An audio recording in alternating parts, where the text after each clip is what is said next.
Good evening and a very warm welcome to all the dignitaries, distinguished guests, school representatives, and participants joining us today. It is an absolute pleasure to have you with us for this important session. It is now my privilege to extend a special welcome to our guest speaker, Mr.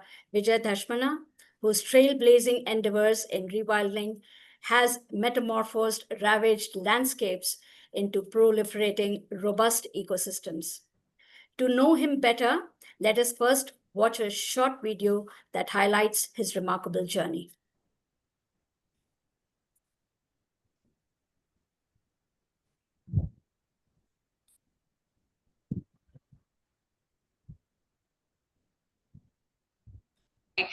Well, following the acknowledgement of the Outstanding Contribution to Climate Consciousness Award, we have a special segment this evening. It's time for a special jury recognition, a dedicated moment to applaud the outstanding contributions of those who stand out in the pursuit of excellence. Tonight, we take pride in celebrating an individual whose unwavering commitment to environmental sustainability and climate advocacy is truly exceptional. His journey not only enlightens but also empowers and inspires action towards a healthier planet. Let's delve into his remarkable story.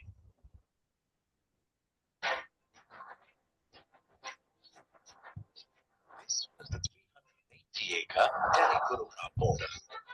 This man, Vijay Dhasmana, walked into it and rebuilt it into the Aravalli Biodiversity Park, declared India's inaugural other effective area-based conservation measures site. This ecological marvel now houses 300 plant species, shelters 195 bird species, and thrives with diverse wildlife.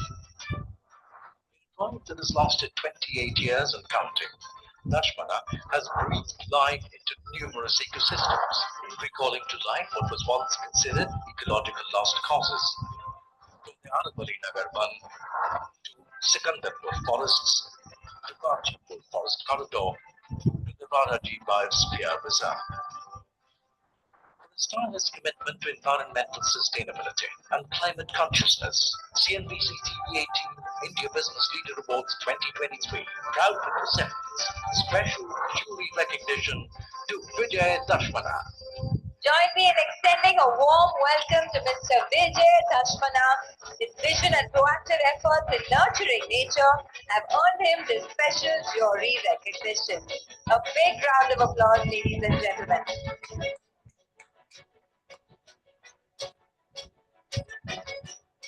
A truly awe-inspiring story there. What drives you to do what you do? Firstly, thank you very much for the jury, for CNBC, and everybody here to acknowledge something which is, in the back burner. Ecology, sustainability, species recovery, restoration.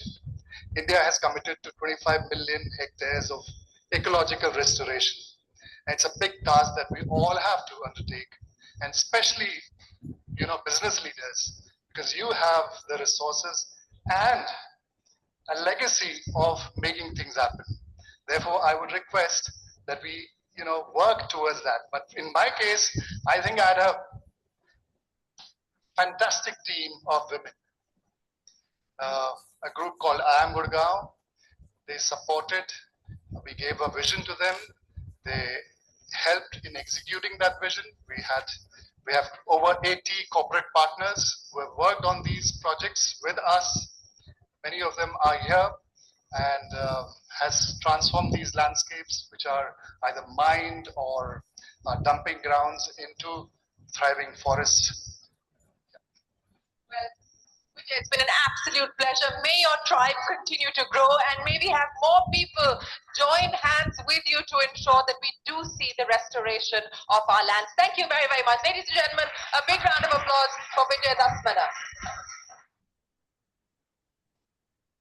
We too would like to extend our humble congratulations to you, sir, on receiving the 2024 Special Jury Recognition from the Honorable Minister of Commerce and Industry, Mr.Piyush Goyal, a sentiment shared by all of us who have joined virtually today on this collective journey for climate action.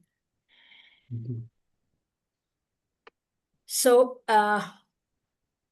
with that, it is my privilege to present the journey and achievements of Mr. Vjay Dhasmana. Mr. Vijay Dhasmana is the founder of the Rewilders, an organization that is currently leading several important ecological projects in Haryana, Rajasthan, and Uttarakhand. Among these is the direction and management of the Aravali Biodiversity Park in Gurugram, which is notable as the first OECM site in India. Over a decade, Mr. Dhasmana curated its forests in collaboration with IIM Gurgaon, and since 2021, the Rewilders has been providing continued guidance for its ecological works. He has also been directing the ecological restoration of the 180-acre Nagar Van in Gurugram, undertaken by IIM Gurgaon in partnership with the Gurugram Metropolitan Development Authority. Additionally, the Rewilders has been restoring the Sikandarpur forests, an 80-acre site in Gurugram, since 2020, and is also leading the creation of the Badshahpur Forest Corridor, a 5-kilometer long linear drainage channel being transformed into a thriving forest corridor in collaboration with the Municipal Corporation of Gurugram.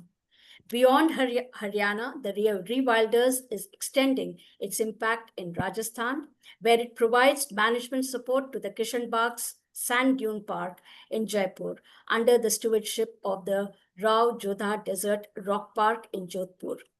In partnership with the Recruitment Training Center in Bonsi, Gurugram, it has also been developing a biodiversity park on forest land since February 2022. Further north, in Uttarakhand, the Rewilders is rewilding 36 acres of agricultural land into a diverse forest mosaic that reflects the ecology of the Rajaji Tiger Reserve, an initiative that began in March 2022. Alongside these groundbreaking projects, Mr. Dhasmana contributes his expertise at a national level. He is a member of the State Biodiversity Council in Delhi, serves as an expert member of the Supreme Court Oversight Committee for the Delhi-Dehradum Road Development, and is also a member of the Rajasthan State Biodiversity Board Committee on Heritage Trees. It is with great respect and admiration that we welcome Mr. Vijay Dhasmana, whose vision and commitment continue to inspire and shape the future of ecological restoration in India. Mr. Dhasmana, before we dive into the larger aspects of rewilding, may I begin by asking you, what was it that first inspired you to embark on this onerous yet incredible journey of ecological restoration? I thought I will address that with my presentation. But okay, please feel free to do that. Yeah, essentially, when you look around, we were fortunate to grow up next to natural forests and could see that the transformation was taking place. There was development happening, but at the same time, there were challenges to the ecology. And that helped me to shape the journey that I have undertaken. And I've been very fortunate to be able to work on these landscapes. And thank you very much, Sangeeta ma'am, for inviting me for this occasion. And I would love to share the case study of Aravali Biodiversity Park. Yeah, thank you. Yeah, please. Mr. Raut, can you please give him share the host controls? Hold on just a second.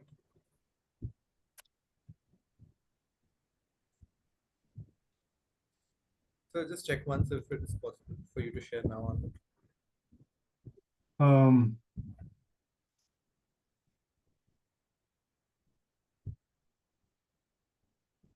Yeah, I can share. You may proceed, please. Can you see my screen? Yes, sir. Yeah. Yes, sir. It's visible. It's visible.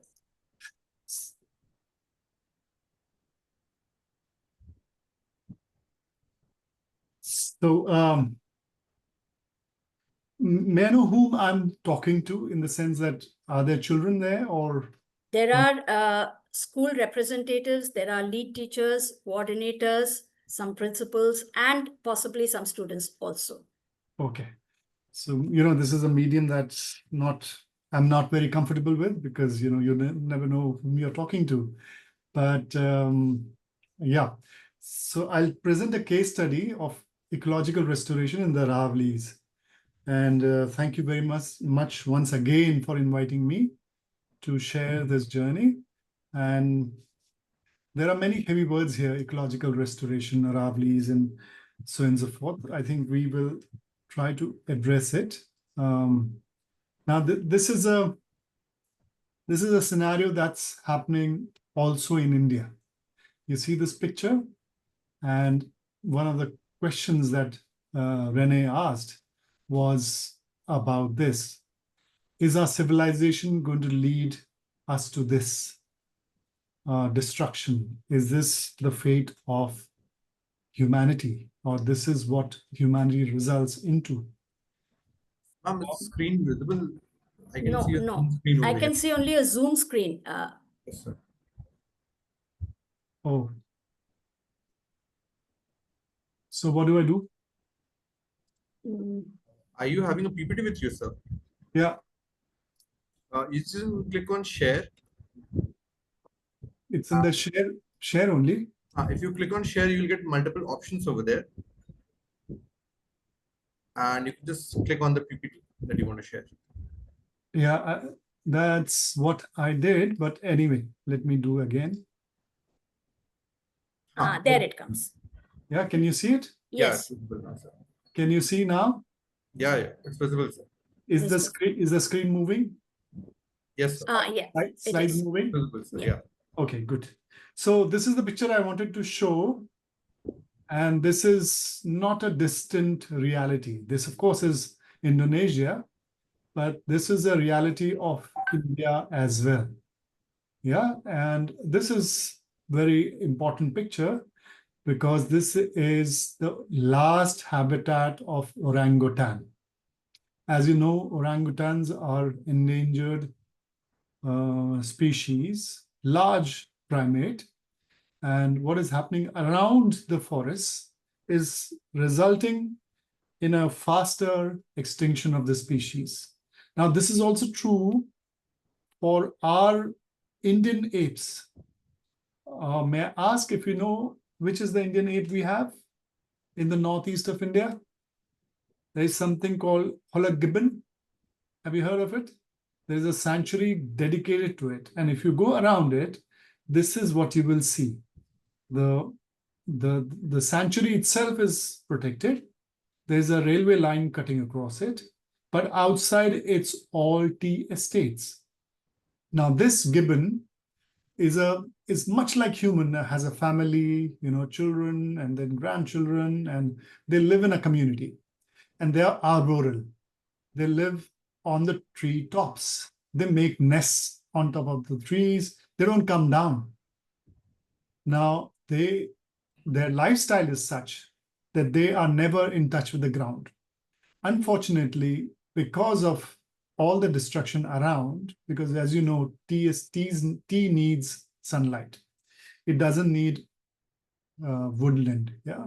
So you thin the vegetation around the tea so that the tea can grow.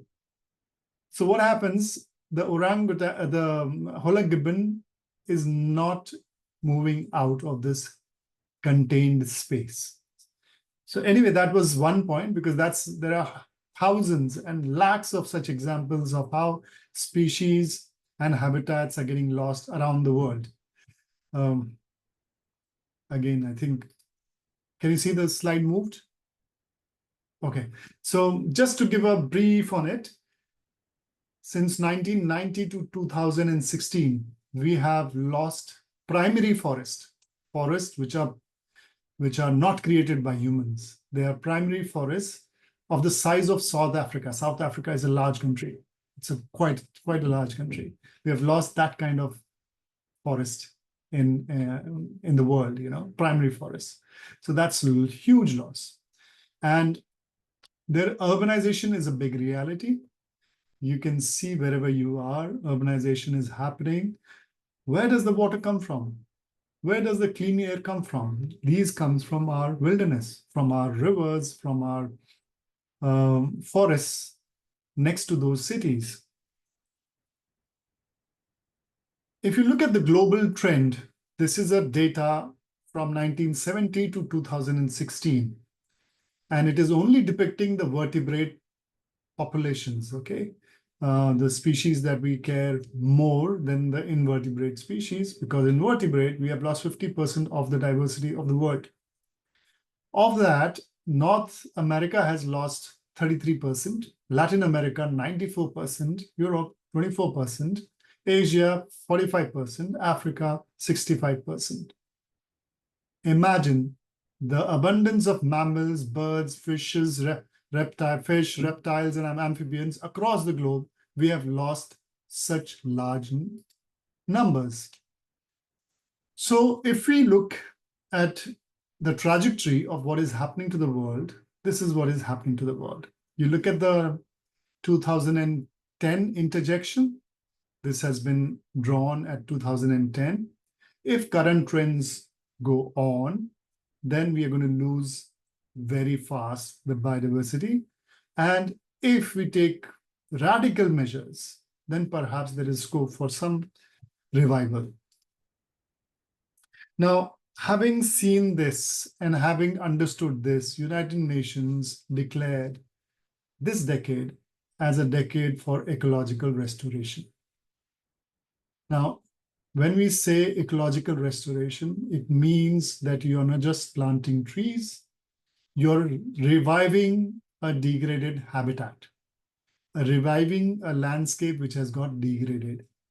For that, you need to understand what is degradation. For that, you have to understand what are the different ecosystems that we have, what are the different biomes we have, what are the different ecoregions we have. Yeah, like for example, if you look at India, the forests of Northeast India are very diverse. They are biodiversity hotspots. Similarly, if you look at Western Ghats, they are another big hotspots of biodiversity. We have Central India, Central Plains, which are Central Plateau, which is also again a rich biodiversity areas. All our tigers and bears are found in that landscape. Himalayan biodiversity is rich.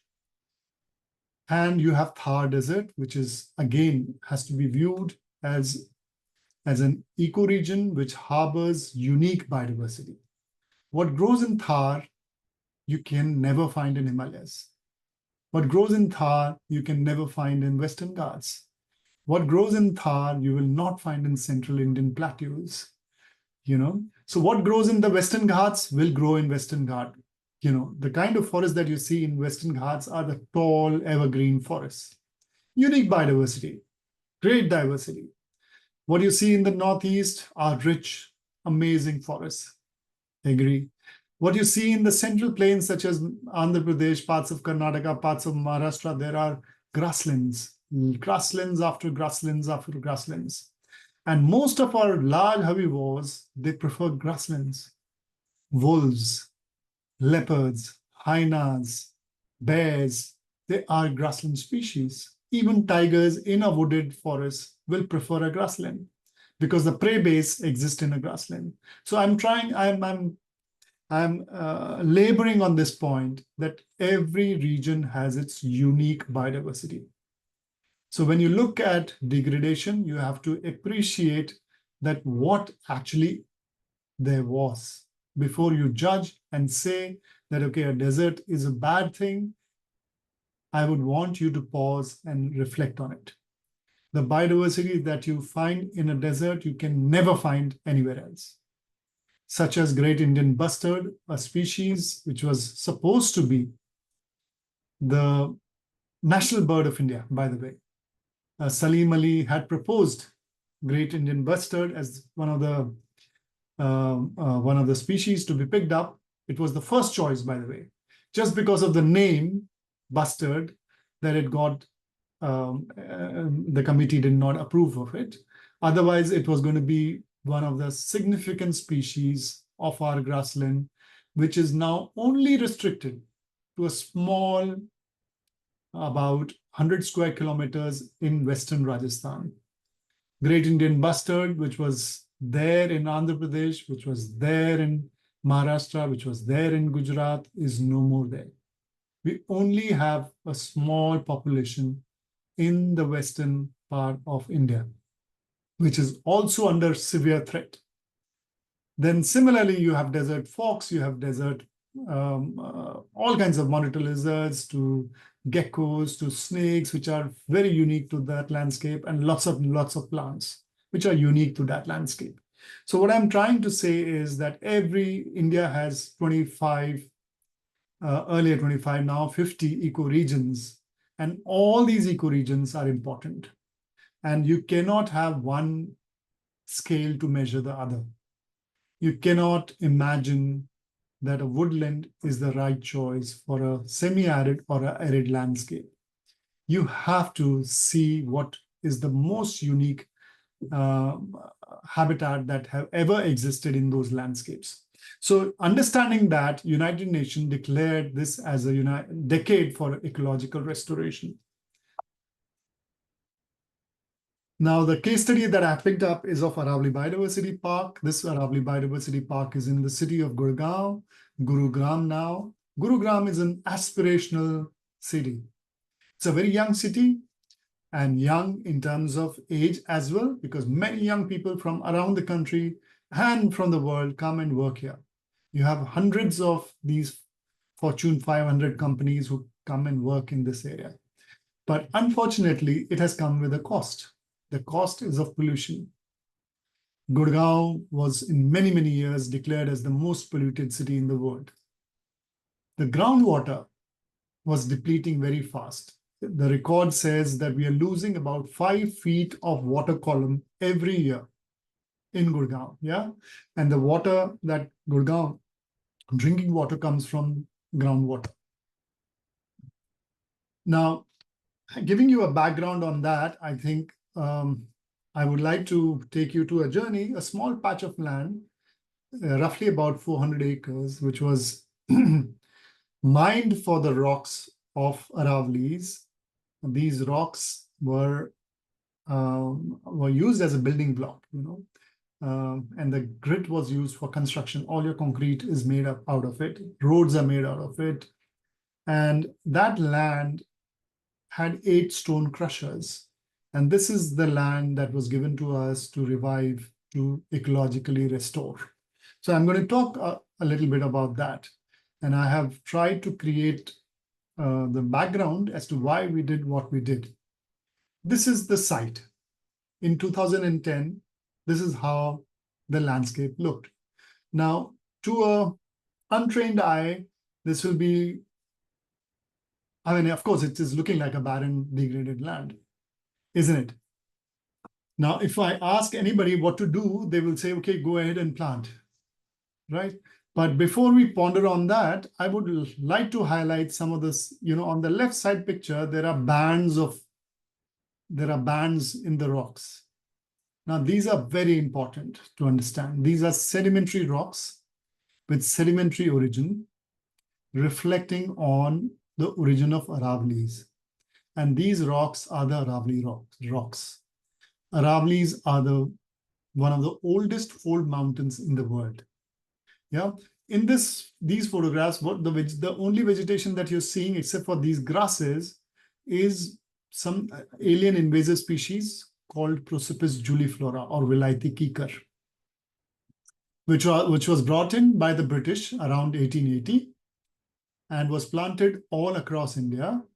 In fact, Maharaja of Mysore, Maharaja of Jodhpur, Maharaja of Kutch, and many others, they bought sacks of tons of seeds of this Prosopis juliflora, which is a Mexican plant called Mexican mesquite, and broadcasted the seed of this plant in the landscape. So you will see it in Maharashtra, you will see it in Gujarat, in Rajasthan, in Punjab, in Haryana, in parts of Bihar, and further going down Tamil Nadu, Karnataka. You'll find a lot of this species.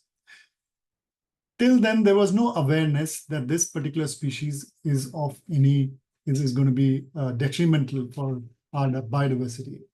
Unfortunately, this species turned out to be detrimental for the biodiversity. We lost one of the largest grasslands in Gujarat called Bunny grasslands to Prosopis juliflora. It colonized, it's a very hardy species, it colonized that landscape and resulted in the herbivores under stress. So we have two wild populations of wild ass. One is in Ladakh, another is in Gujarat. So the Gujarat population is under threat because of the invasion of Prosopis juliflora in the Bunny and Run of Kutch, Middle Run of Kutch area. So it was planted, and this is, there are species which are called invasive species, alien species. They are called IAS species, invasive alien species, and they are important to understand because they have a negative impact on the ecosystem. So this is where the Aravali Biodiversity Park sits. Now, if you look at the wider picture, you can see there is a ridge, a rocky ridge that went all the way to Delhi. This is bordering Delhi and Haryana. And this ridge harbors biodiversity. You have leopards, you have hyenas, you have jackals, you have porcupines, you have hedgehogs, you have monitor lizards, you have civets, you have honey badgers and whatnot. You have lots of biodiversity, roughly about 300 species of plants that you can get in these landscapes. Unfortunately, most of it is degraded.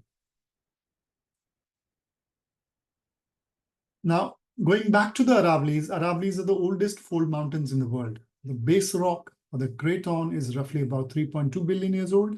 And the quartzite that you're seeing on top, this is very close to Gurgaon in the district of Alwar near Sariska. These are quartzitic reef. And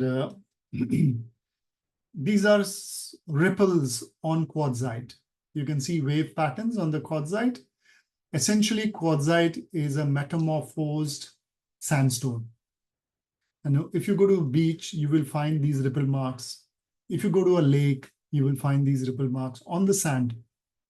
And when that gets stabilized and fossilized, or so not fossilized, but stabilized and frozen in time, and rock formation happens, they get embedded on the rock.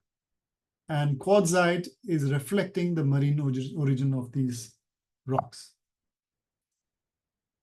Aravallis are old system. They, as I mentioned, they come from Delhi all the way to Gujarat. It's a very old system and has been degrading for last a few billion years. And they were as high as Himalayas at one point of time. Now they are no more. The highest point is roughly 2,000 meters, which is not less. But yeah. So whenever you do ecological restoration, one thing that you have to look into is a reference site. What are you going to restore into? When you have you want to restore an image, you have an image, right? You have a building, and if somebody asks you to restore a building, then you have some documentation on the building. It gives you an idea what actually it was, and therefore you start restoring that building. There are many monuments that ASI restores, or individually we restore our houses. Similarly, in ecological restoration, you understand what this landscape was. So for us, the reference site was this sacred forest called Mangarbani. And the forest here you're seeing is of a unique character. It's called Anogeisys pendula or Dhok forest. Now these forests are endemic to the Aravallis and a little bit towards the Vindhyas. You don't find them anywhere else. If you are in Maharashtra and imagining that this kind of forest you will get there, no, you won't get it. These are very dry forests. These are 500 mm rainfall, that kind of a forest, yeah, going down to about 300 mm. So these forests are unique. The plant is called Anogeisys pendula, very nutritious for lots of herbivores. If you go to Sariska National Park, you have a substantial tiger population or had a substantial tiger population at one point of time because of a great prey base. And the prey base was because of these tree species. They were very nutritious and lots of herbivores were eating it. Now, this is another kind of forest called Boswellia serrata forest or Indian frankincense forest or Salar forest. Now, this is found in the peninsular India quite a bit, from central India to Karnataka to Maharashtra to Gujarat, Rajasthan. You will find this forest. It's a sparse forest. It is not a very thick forest, unlike the Anagoyces pendula forest. So this we have seen in several parts of Rajasthan as well as in the Haryana districts of Haryana. Now, these became our reference sites. We did thorough study of these forests to understand what constitutes a forest of this nature. We made our notes, we made thorough notes on what grows where and why, what are the tree layers, what are the shrub layers, what are the understory layers, what are the grasses that are growing, what are the climbers that you're seeing, and so on and so forth. With all of that, we came up with the vision for this 400 acres to create a city forest showcasing the flora of the northern Aravalli forests. Now, this vision had to be ratified by municipality. I must tell you that this land belongs to the municipality of Gurgaon. Now, municipality took over this land in 2009 and 2010. They decided that this land should become a restored site. And the NGO which took it over is I Am Gurgaon, which they decided that they would want to support the municipality and went ahead and did a contract with MCG to undertake on the voluntary basis restoration of this landscape. Now, it would be very easy to restore a landscape if you had plants available to you. Unfortunately, I don't know, I must ask the audience here, do you know how many tree species there are in the country? Any idea how many tree species we have in the country? Or, yes, please. Anybody wants to answer that? Audience, please go ahead. You can unmute and answer. Or Also put it in the chat box. yeah.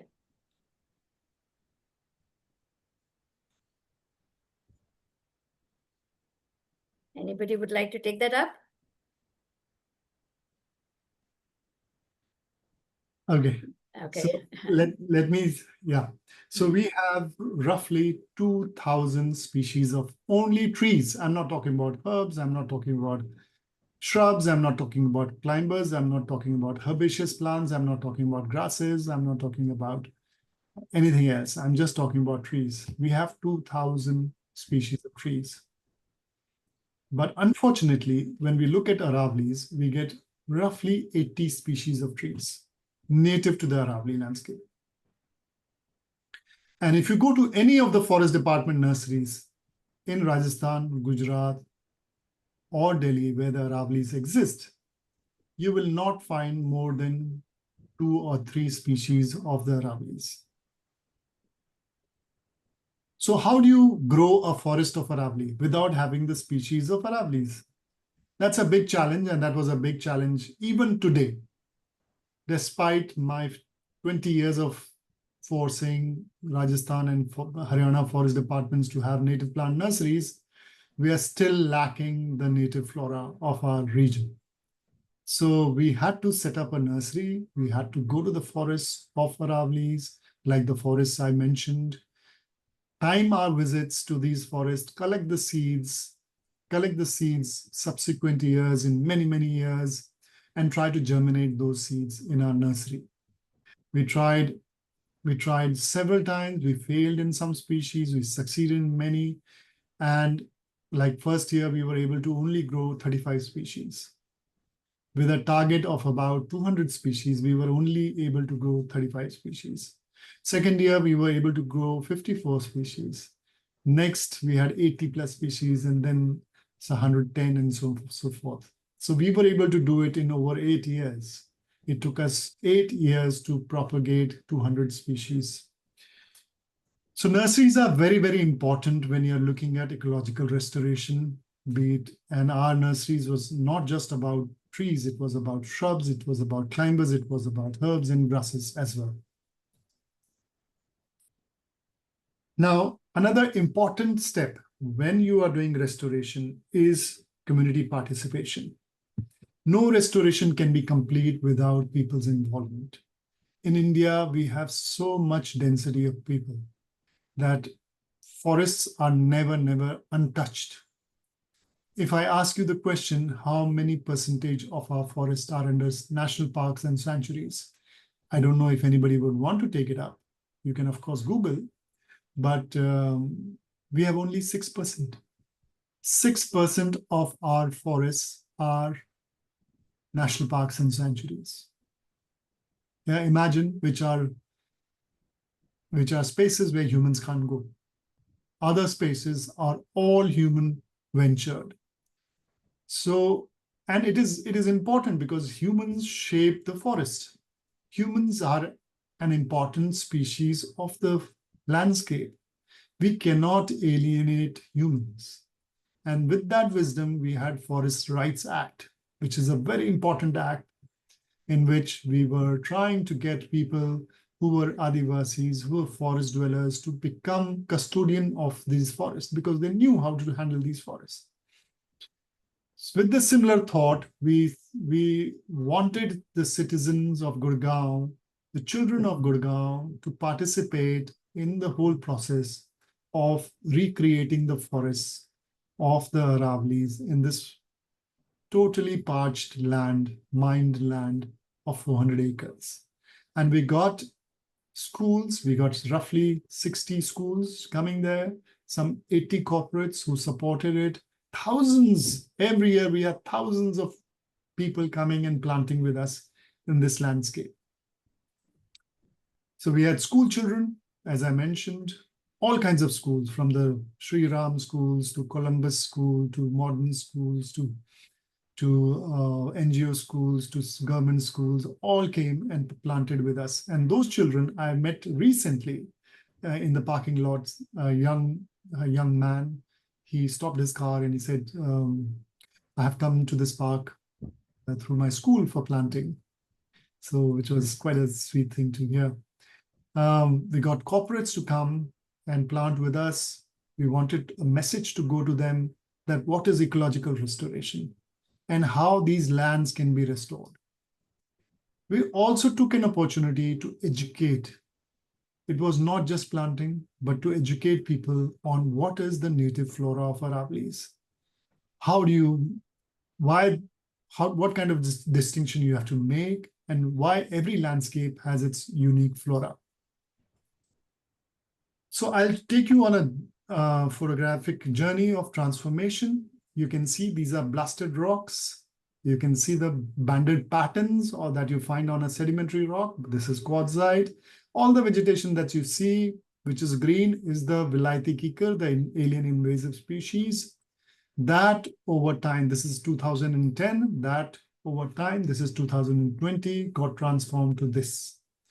Now, this is a habitat for Indian eagle owl, one of the largest owls of the country, of drylands.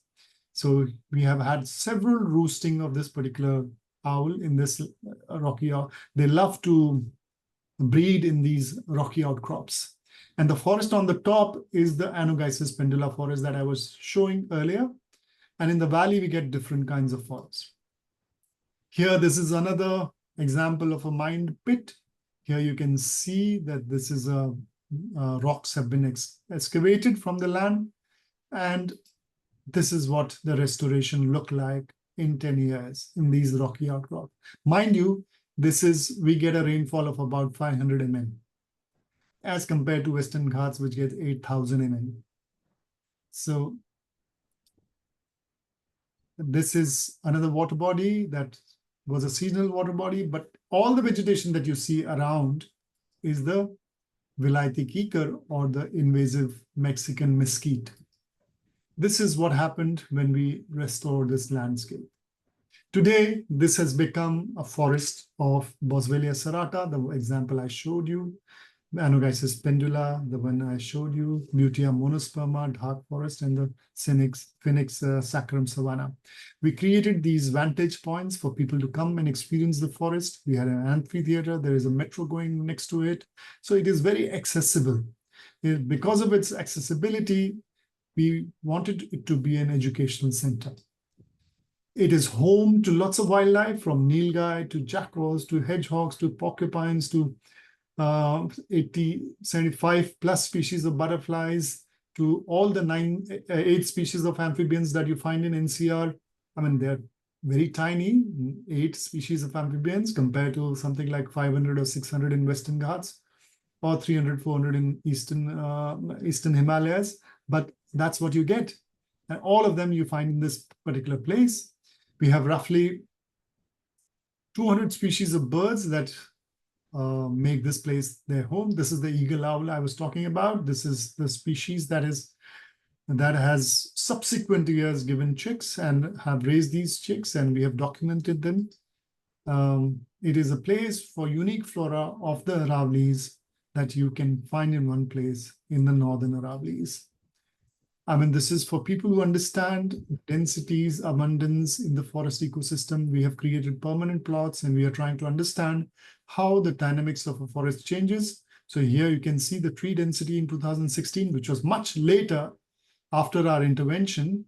You can see that Balanitis roxburghii, which is a native species, but mostly representing a degraded landscape, was replaced by Anogenesis pendula, the climax species or climax forest that we were talking about.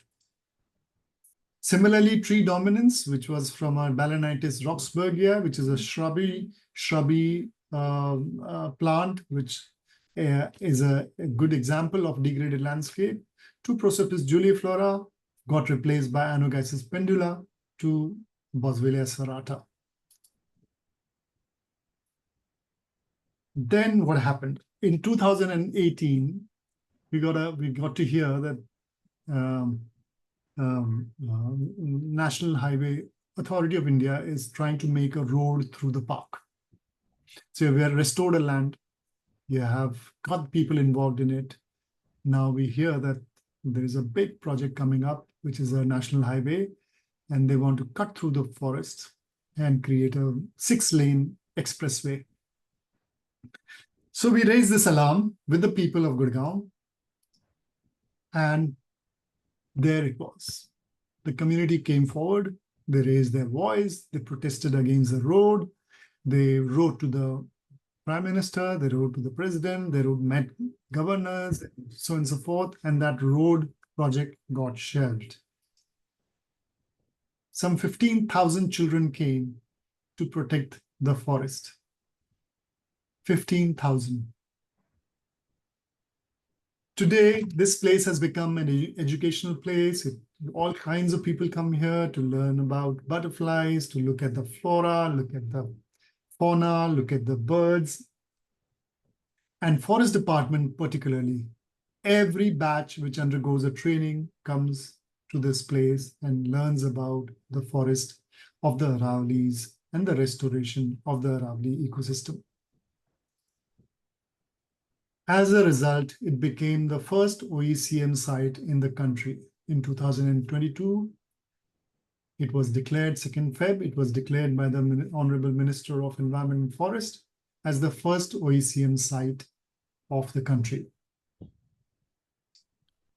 Now, for me, as a person who has curated this place, it's like sustenance is more important.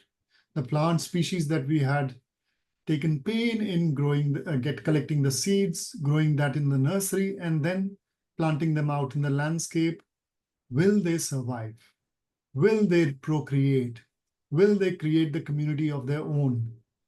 And as we are studying further and further, we are getting that all the climate species are now regenerating, recruiting new seedlings, and thriving.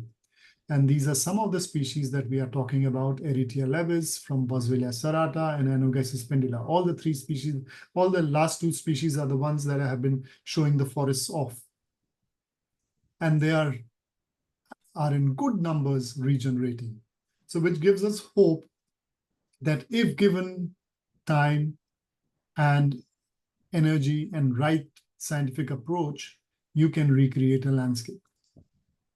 This is a video that I want to show of the Anogesis forest, which is just for you to compare with what I showed you as a sacred forest, Mangarbani. This is our forest after 12 years.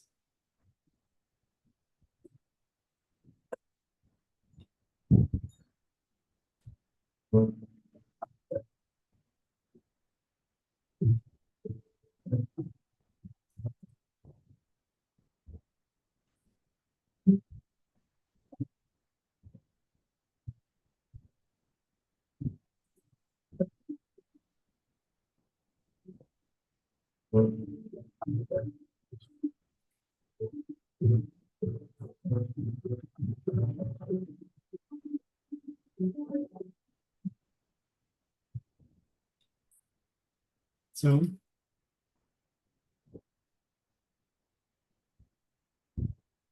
oops.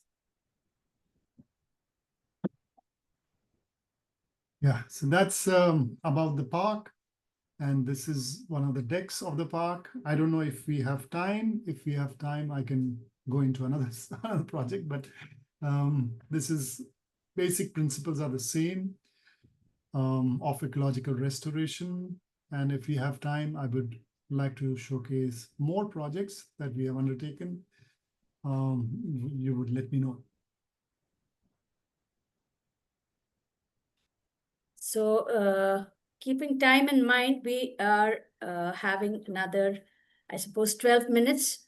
So if you want, we would like to know one more. It would be interesting to learn some more. Yeah, so this is another project. I will quickly run through different projects. This is another where you're seeing lots of vegetation, but actually all this is alien species. Okay. Yeah, that has to be again worked on. Now, all the wilderness areas in and around city are full of waste.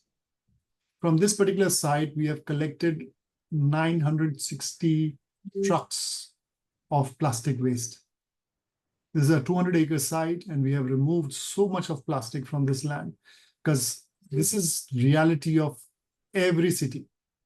Even if you are in Shimla, Mussoorie, Srinagar, or Indore, or any other city, forest areas are the first victim of urbanization. So all our garbage is going into the cities, into the forests. And this is what we are working on, and it's a project in making. Similarly, this is the forest corridor you were mentioning about, 5-kilometer long forest corridor. And this is another project, but this is of immense importance. This is Jaipur. This is a sand dune desert ecosystem. And this is the terrain. You see this sandy terrain. And the hills that you're seeing are the Aravali Hills. They have the true forest like the Anogesis pendula forest I was mentioning to you. But these are degraded dunes. These dunes are degraded because they have been trampled again and again. And this is the project which we call as Kishan Bagh project of Jaipur. We worked with Jaipur Development Authority in recreating this landscape. We came up with a plan and we tried to restore it with the vegetation that you find on a sandy dune. We created some of the infrastructure for people to come and appreciate the flora of that landscape. This is how in the monsoon, in the initial years, it started looking. We created a huge museum sort of thing on rocks of the rocks that you find in the Aravalis. We tried to educate people on it. We talked about what are the different microclimates and microhabitats that you find in the Aravalis and the adjoining sandy landscape. And this is how a restored sand dune looks like when you restore it. This is how it looks. This is home to leopards, jackals, hyenas, lots of snakes and lots of birds. Again, one of our important component is education. We want to see that all these places are visited by schools, children, and universities to understand these ecosystems. So this is a small alliance that we have created, Ecological Restoration Alliance, and any individual can become member of this alliance. The page is era-india.org. You can look at the different case studies in the country that people are doing restoration work and become member of this. You can participate in various discussion debates that are going on and become a member. And actually schools can become member also. And if they are doing restoration work, they can also become members and showcase their projects in this portal. So that's all from me. Thank you very much for giving me this opportunity to share these journeys. These journeys have taken us 15 plus years. I know there are so many questions that you might have, and let's see if we can address some of them. Yes, so I just observing the kind of work you have done, this came to my mind. Even for the last 4 days or 5 days, I've been reading up on your work. And I felt that the right thing to say would be your choice is clearly an off the beaten track one. And yet you chose to restore the beaten tracks. So this is nothing but extremely inspiring for all of us. We cannot but stop to appreciate the kind of humongous work you've done.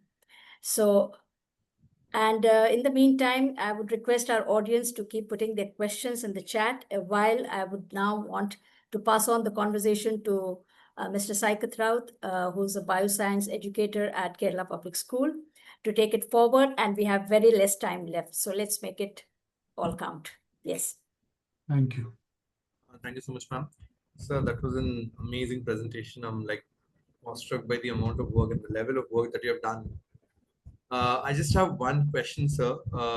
We're quite excited and would love if we can arrange for a trip for our students to visit and have a chance at some hands-on experience, learning experience at these places, sir. Of course. Of course. Most welcome. That was a very simple answer, and that we didn't expect that. We thought we'll have to work out a lot of logistics to do that. No. So there is a question here, sir, from one of the teachers of our school. I would like to know, sir, that how do you germinate the seeds? Yeah, so there is science of germination. There's a lot of trial and error that we did because there are no written records of how to grow these uncommon species. There is lots written on the common species. There are books written on common species, but on uncommon species, very little is written. So you understand that the ecology of the plant, its a relationship. For instance, let me give you an example. A bear, you know, Sisyphus? Yes. The jujube. So if a bird eats it, or an animal eats it, it poops it out, and then it gets germinated, right? Now, what is happening in the process is it's going through the gut of an animal. When it's going through a bird's gut, it's getting a very acidic medium, and there is a possibility of scarification of the seed coat. And then that gets germinated when you put it in a seed bed. So when you understand the whole cycle of this seed germination and dispersal, fruit formation and dispersal of this particular species, you make an aware choice that this is how you can do in your nursery. So for us, what we do is we do hot water treatment for this particular species, or we do acid treatment for this species and then grow them in the nursery. So similarly, there are airborne seeds which doesn't need much help. There are seeds which are often like a lotus seed, needs to be nicked. It has to be cut. The seed coat has to be opened up. Otherwise, a lotus seed can remain in the water for hundreds of years. So unless you make a cut, the water won't get inside, and the metabolism won't happen, and the sprouting won't happen. So you have to be aware of different species. Different species have different needs, and once you're aware of them, you can grow them in the nest, in your nursery. So I'd like to ask another question. We have 70 plus schools enrolled for this program. Is there a possibility that our schools can join hands with the Rewilders and gain some hands-on experience on this such kind of work?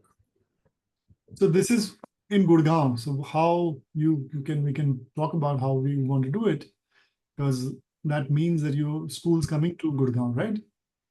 Yeah, we have had field trips earlier.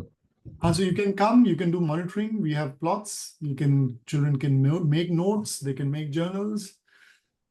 So all that can be worked out. Yeah, if you are interested. I mean, you'll have to take care of your logistics. We will be very happy to open this to children. And often smaller number is better because large numbers are very difficult to communicate. But if you have smaller numbers, we'll be very happy. We have on board naturalists who can help you and design the program and so on and so forth. So there's one more question which is coming to my mind.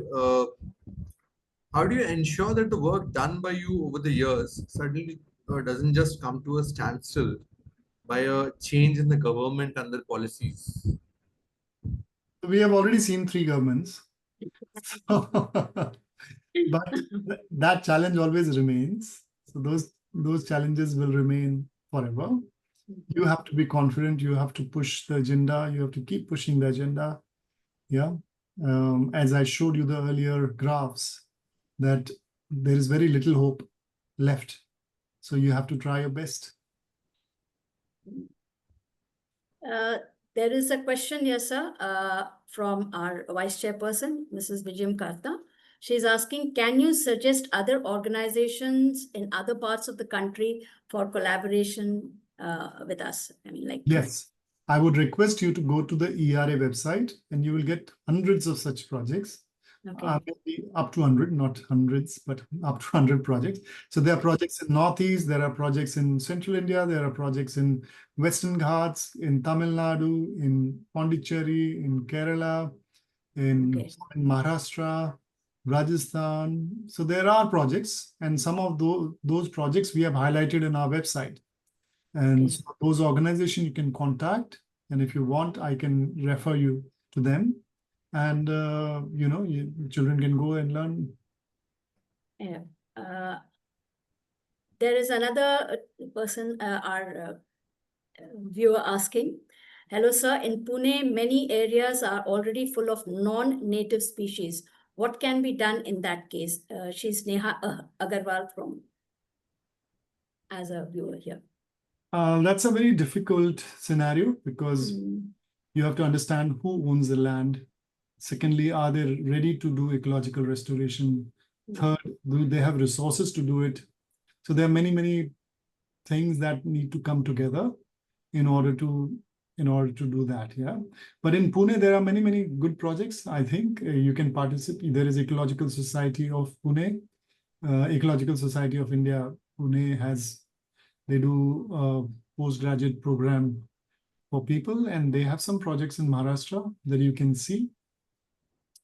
I know there are projects in Panchgani that a friend of mine, Aparna, botanist who has undertaken trying to conserve the plateau tableland flora. So yeah, there are things that can be done, but it all needs a project-based approach. Okay. Any more questions? We can just spare perhaps another 30 seconds. Mr. Raut, do you have any questions? That's all from my side, ma'am. Okay. We have a question from Ms. Devika Deshpande, it seems. Okay. You can unmute yourself, ma'am, if you have a question. Okay, thank you. I was not able to earlier. So, sir, my question to you is, there are lots of experts in the country right now who are also now of the opinion that invasive species are okay and let them be. Because earlier, what we used to do was think of them as really invasive, take it off, and try to do native species plantation. But many are saying that now that they have become a part of what the forest is, let it be. What is your opinion on this, sir? Thank you so much. So I don't know of these experts. What this understanding of native and invasive is very, very new. I think just the tide is turning now where people are seeing invasive species and are appreciating why they need to be worked on.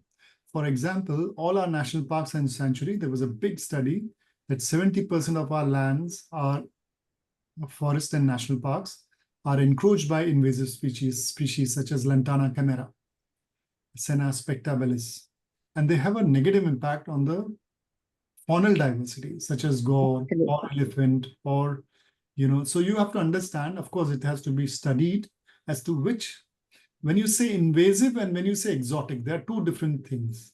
Absolutely. Exotic is something that many species are exotic. They may not be invasive. So they are fine as long as they are not invading the landscape. The species which are invading the landscapes, I don't know which landscape you come from, but I could have given you examples if you were, whichever landscape you come from. But there are examples that these are having negative impact on the biodiversity. Absolutely, sir. And therefore, there is a need to work on them and manage them. See, we cannot eradicate invasive species. We'll have to manage them. Yeah, if you go to Lantana infested forests, you will see that elephants are avoiding those forests. Absolutely. Because they are unable to wade through the forest.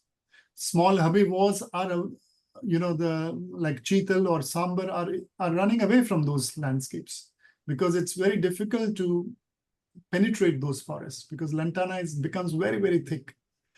Some of the species, such as wild boars, don't mind it. Yeah, but if the prey base is reducing, it will impact the tiger population. It will impact the other predators. So it has to be understood, and there is no black and white answer. But the world has come to this recognition that these invasive alien species are detrimental, and that's why they are called invasive species. Otherwise, they are not called as invasive species. Yeah. Thank you so much. So can I ask you one small other question? Yes, please. So here in Maharashtra, we have, I come from Pune, and very close to where I am, there is this whole problem of leopards staying now in, the sugarcane fields. And they come up in villages, and there's a lot of man-animal conflict that you can see in these areas. But my whole question, and I don't know, I mean, I'm seeking answers for this one, is there is now this whole, generations which are third generation, fourth generation of leopards who know only sugarcane fields and not really the forests. And so apparently, even sending them back to the forest after they are caught is becoming a problem because they cannot settle down in the forest. They don't know how to do it.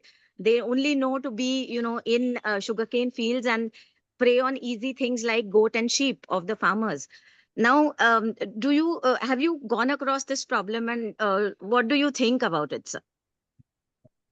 Your question is quite loaded. I think we should have a seminar on it. But let me tell you very clearly. Leopard is finding comfort in a sugarcane field because it is less visited by humans. Sugarcane crop has a longer cycle of harvesting, and therefore it gives a safe haven for leopards to exist. Now, unfortunately, what is happening? What is the prey of leopard? Now, when there are words that you have used such as conflict, humans have, if I give you an example of Aravallis, 50% of our forest land has been taken over by humans. 50%. Yeah. So if you look at the trend across the country, the lands that were earlier wild lands have been taken over by humans, even for agriculture. The expansion of agriculture has been unprecedented in this country. And all the wilderness areas in and around the villages were common grazing lands, grasslands are taken over for agriculture. So we don't have wild spaces left for faunal diversity. Unfortunately, agriculture becomes one of the areas where wild species are trying to adjust. Now, in terms of leopards are very clever. They are very intelligent animals. You know, if, like in the example of Maharashtra had lots of incidents of leopard visiting human habitation. So is Uttarakhand. So it's a cat. It's like a cat. It is very adapted.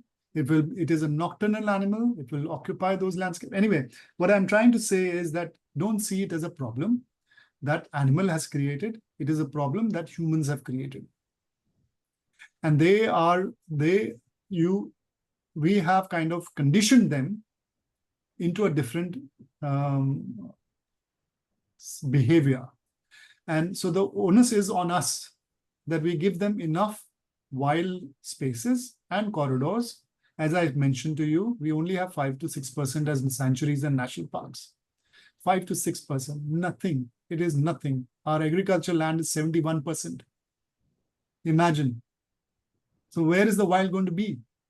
When India got independent, we had 35,000 tigers. Where were they roaming? 35,000 tigers. Where were they roaming? Start of the century, 19th century, 20th century. Where were they? Of course, they were roaming in the wilds. Where are those wild lands gone? So we have to introspect. We have to see what has happened, how human population.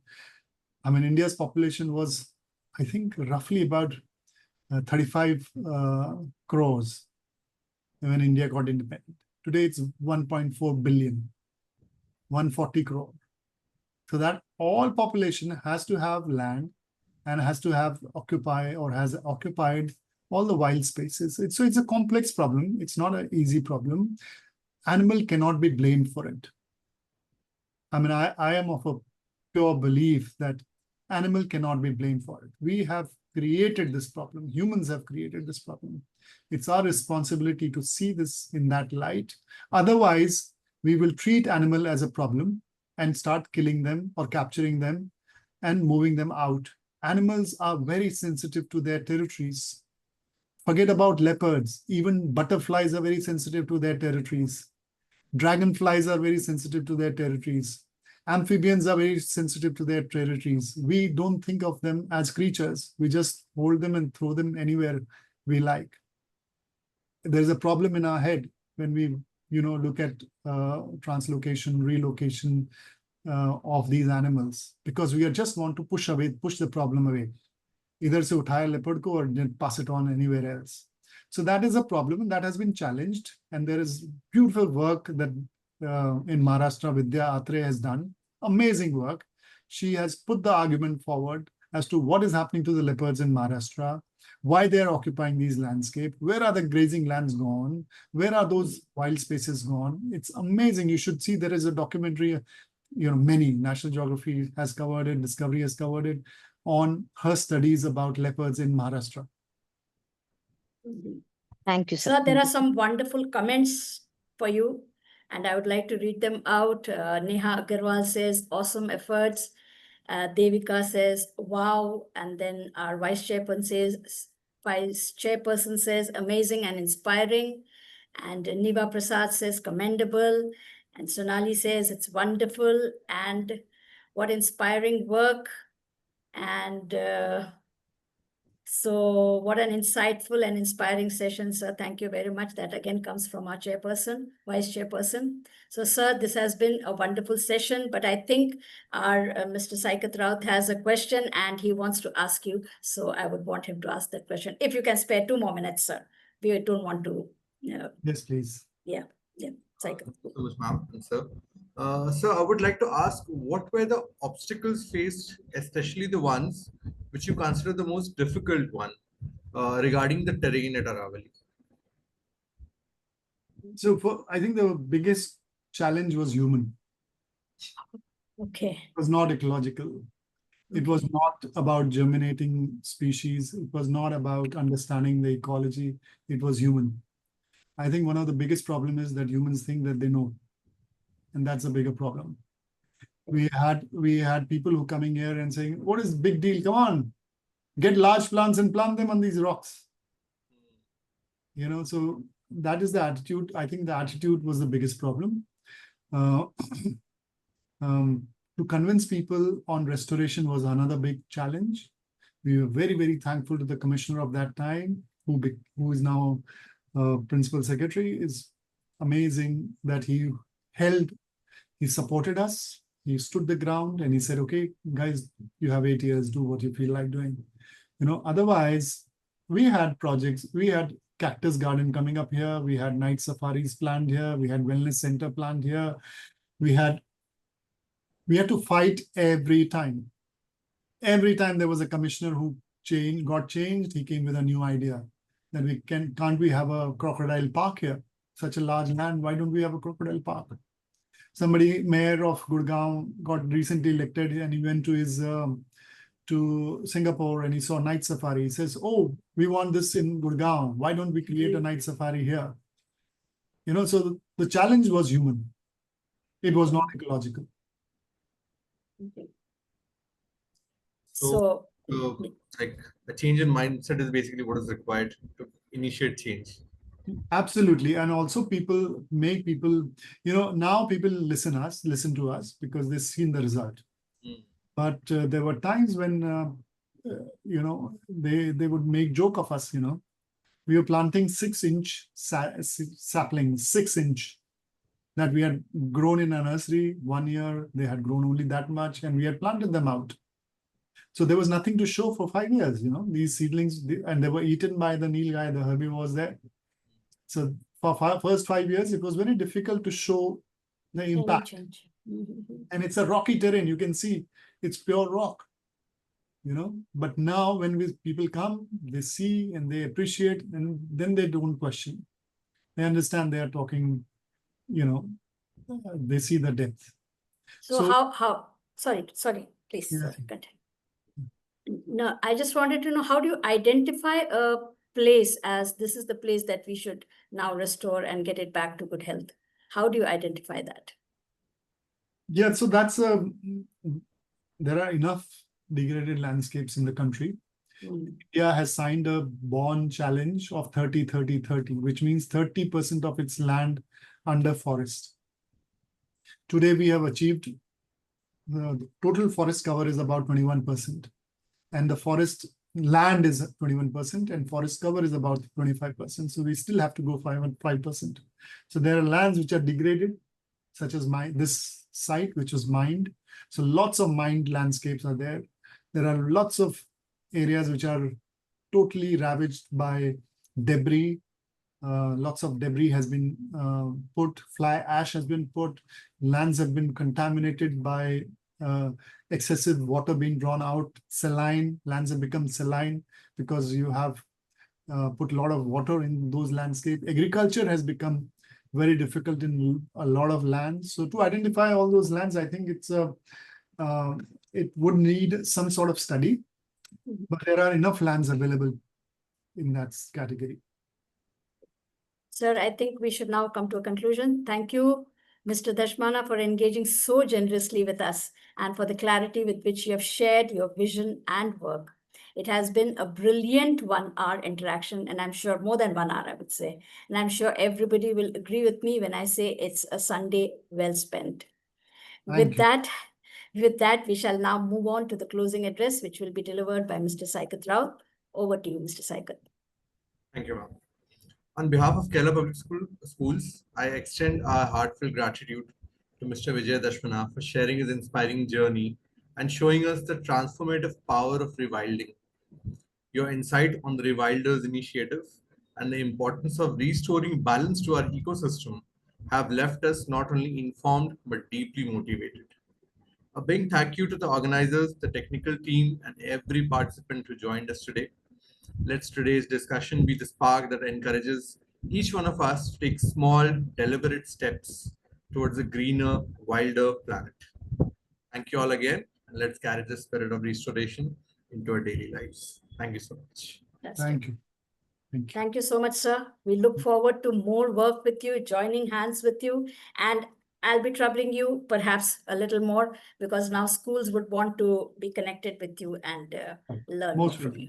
Most Thank you welcome. so much. Have a wonderful evening. Thank you. Thank you. Thank you very much.